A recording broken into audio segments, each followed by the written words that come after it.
Donc je disais qu'il était important pour ma part que l'on puisse diviser nos villes en Afrique en districts comme celui-ci pour que tout le monde ait accès à l'eau potable en temps réel.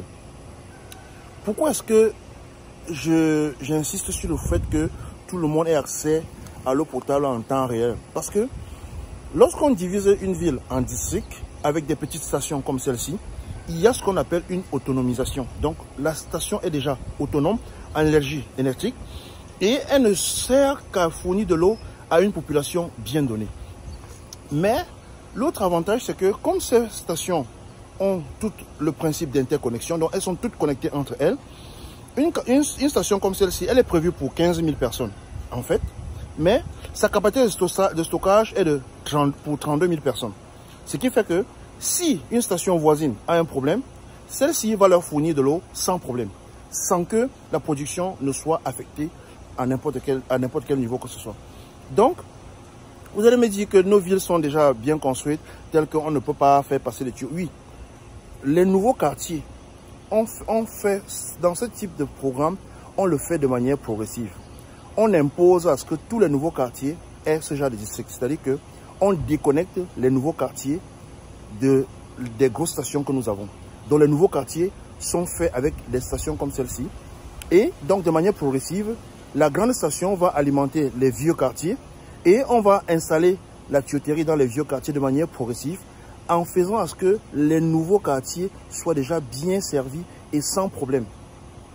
Donc c'est un travail de fond que tout le monde doit faire. Et j'interpellais le fait que on puisse amener les promoteurs immobiliers à faire ce type de station parce que le partenariat public-privé est très important dans ce type de configuration.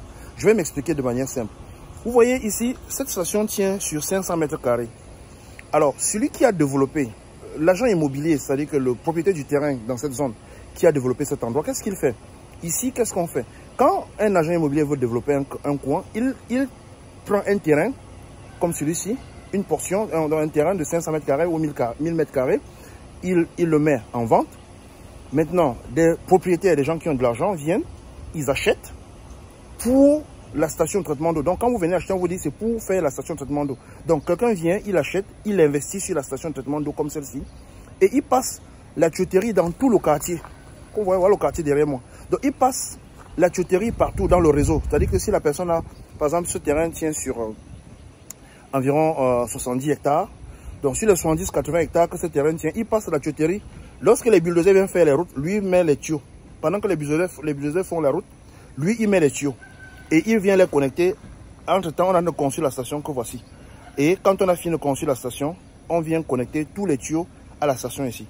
Maintenant, le jour où le promoteur immobilier décide de commencer à vendre son terrain, tous les lots, toutes les parcelles ont déjà, s'il a décidé de découper son terrain en 500 mètres ou bien 1000 mètres carrés, toutes les parcelles ont déjà l'eau. Elles ont déjà accès à l'eau. Donc le jour où tu achètes ton terrain, tu peux même commencer à construire avec l'eau qui vient de la station.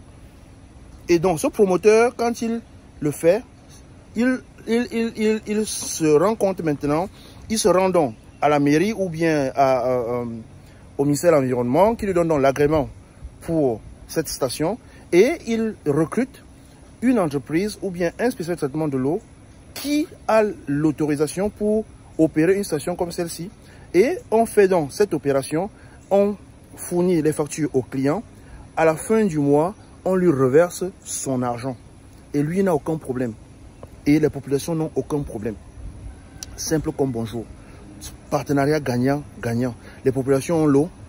L'État est là juste pour contrôler. L'État ne vient ici que pour contrôler si l'opération est bien faite, si l'eau est bien traitée et si celui qui traite l'eau ici a la licence, a une licence pour traiter l'eau. Parce que pour traiter l'eau dans ce pays, il faut avoir une licence parce que c'est un problème de santé publique. N'importe qui ne se lève pas, il commence à creuser le forage, il commence à distribuer l'eau. Non. Ici, en le faisant, on va éliminer tous les petits charlatans. Si les États en Afrique le font, tel que on fait du traitement de l'eau une profession, les maladies hydriques vont reculer. Les gens vont investir, on aura de l'eau, on aura des stations comme celle-ci, on aura de l'eau partout.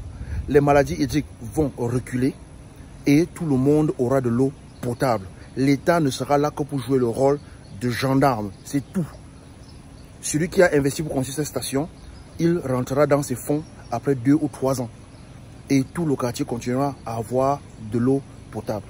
Sur ce, je vous souhaite une très bonne fin d'après-midi. N'oubliez pas, surtout, de boire de l'eau potable. Parce que votre santé dépend de la qualité de l'eau que vous buvez. El professeur.